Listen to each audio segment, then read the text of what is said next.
I use ChatGPT for everything.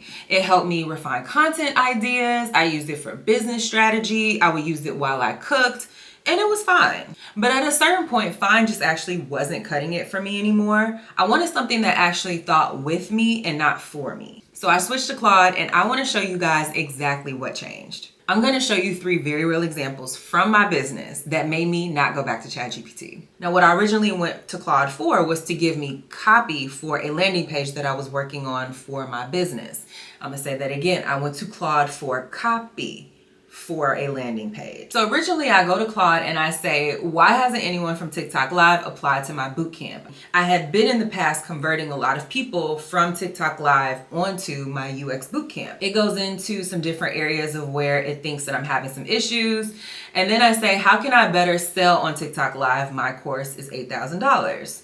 And so at this point, what I'm trying to do is I'm trying to see and gauge the type of answers that Claude is going to give me. Is it going to be thoughtful? Is it going to ask me thought-provoking questions in order for me to give it better answers? And this is where we get into the landing page. Now, at this point, I actually feed it the copy that is on my previous landing page to answer a lot of the questions that it's asking. Now, at this point, my mind is actually blown, because what it says is, let me put together a rewritten version for you. So I'm thinking, okay, cool. It's going to rewrite my landing page. My problem is going to be solved. I'm going to test it. We're going to try it out. We're going to see if it works. And if it doesn't, we'll go back to the drawing board. But this is where they take it a step further with Claude. And it actually said, here's a full rewrite and the changes that I made. But it also gives me an HTML landing page that I was just not expecting. I was expecting copy. Claude gives me a fully redesigned landing page.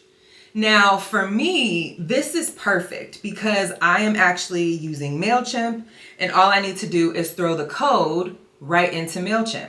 You can see the code here. I can just throw that into MailChimp, and I can just make the changes around color and branding and anything that I don't like. I can take out, I can remove, I can add.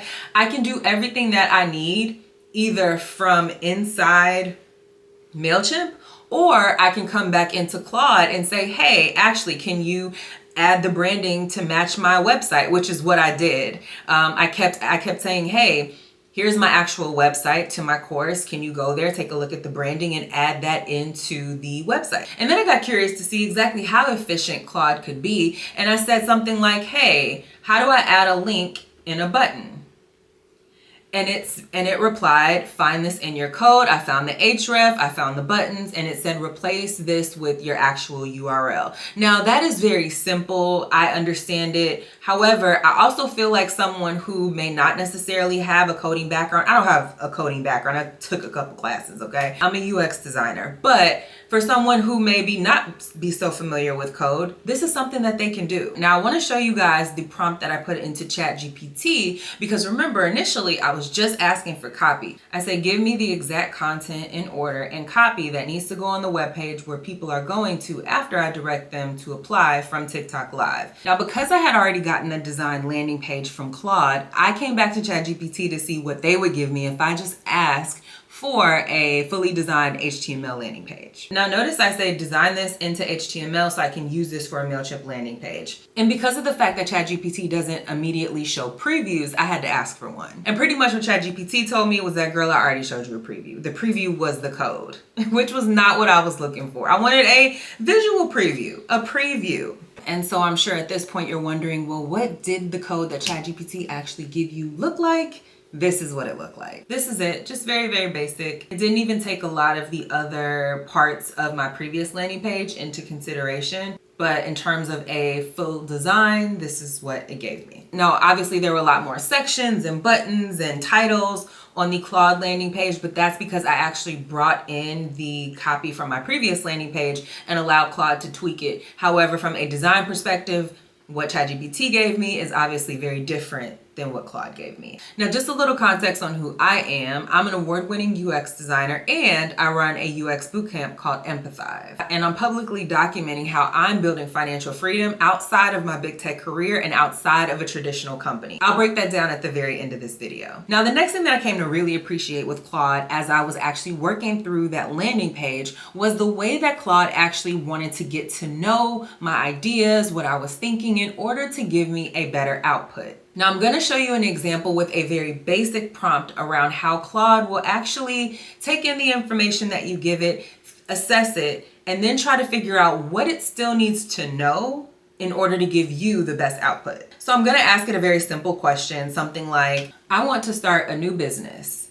Can you help me? And the first thing that it says is, I will be happy to help you with this. I need to ask you some questions first. I love that. Now, we'll get into the actual questions that it's asking in a second, but I want to underscore why this is even important. When you think about something like a Claude or a ChatGPT, anything where you are prompting it, and prompting just means you are putting text inside of a text box and asking it to give you some sort of an output, it's very important that you're working with a tool that feels a lot more collaborative than a tool that is just kind of like a yes man. And the yes man tool is what I felt like I was getting with ChatGPT. To me, Claude feels more like a collaborator, which is why it's asking me questions. If I were to hire a business consultant and say, I want to start a new business, can you help me? They're just not going to start giving me a bunch of answers. They're going to first assess, why do you want to start this business? What are you looking for? How much revenue are you looking to make? Do you want this to be a side hustle, your main gig, or is this something that you're looking to pass down to your family? They're going to ask you a bunch of questions just to even understand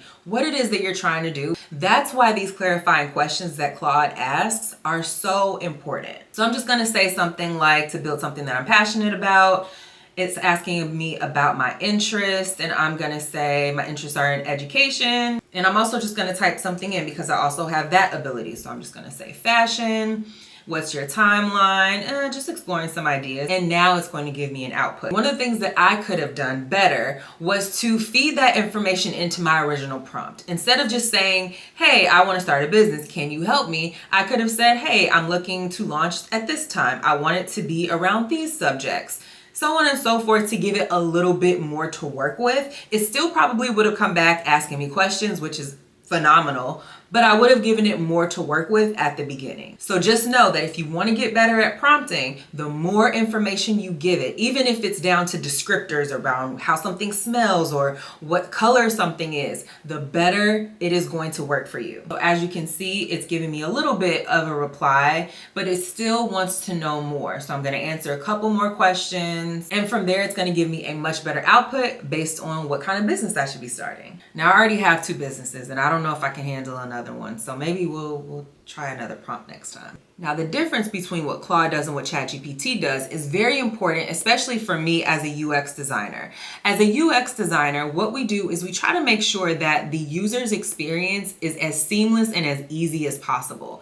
What ChatGPT does is they're going to also ask me questions about my business. However, what they don't do is they don't give me the pre-filled answers and the ability to select it or the ability to write in my own answer. That's key. So as you can see here, they're asking me what kind of business I'm thinking about. They're giving me some examples, and this is all well and good, but at the same time, I don't have the ability to make those selections, which is going to be very important for my workflow because it's going to allow me to just click something instead of having to type something in. Only typing something in on Claude when you absolutely have to, but for the most part, a lot of the selections that they give you, the pre-filled selections, are good enough. When Claude gives me those pop-ups with their questions and the pre-filled answers, it's a lot easier for me to just click and click next and click and click next and type in things when I need to. But for ChatGPT, there's a lot more typing and it breaks up my productivity. My workflow is not the same and it's just not as seamless. And the last reason that I decided to make the switch to Claude from ChatGPT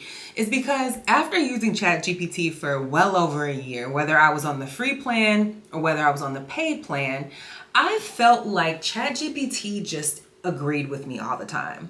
I felt like I didn't know everything. I know I don't know everything. And it would just kind of almost accept what I would give it. And it didn't really feel like we had that co-working relationship Versus when I tend to work a lot more with Claude now, it tells me when sometimes things I say don't make sense, or we may need to think about it a little bit more, or think about it differently, or it jumps into asking me those clarifying questions. And so for me, as someone who is using AI as a productivity tool in my business and also just throughout life, whether I'm just asking a random question about something I'm cooking or it's an actual strategy for my business, I want to feel like the tool is actually working for me and not just with me. So for me, when I work with Claude, it actually feels like the AI is actually thinking a little bit more. The models are better, it's pushing back, and it feels like a better working relationship than the one that I had with ChatGPT. And like I mentioned earlier, I am documenting how I am going to replace my big tech salary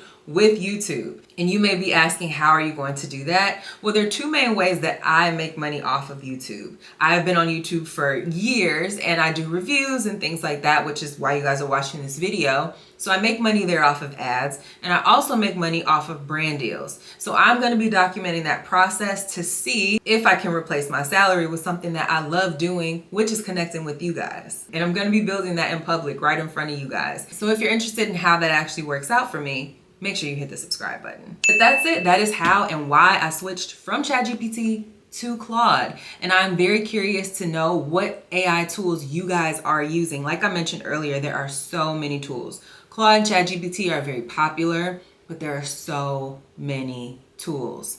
What tools are you guys using, and what questions do you have on anything that I just talked through today? Let me know in the comments. I'll see you guys in the next video.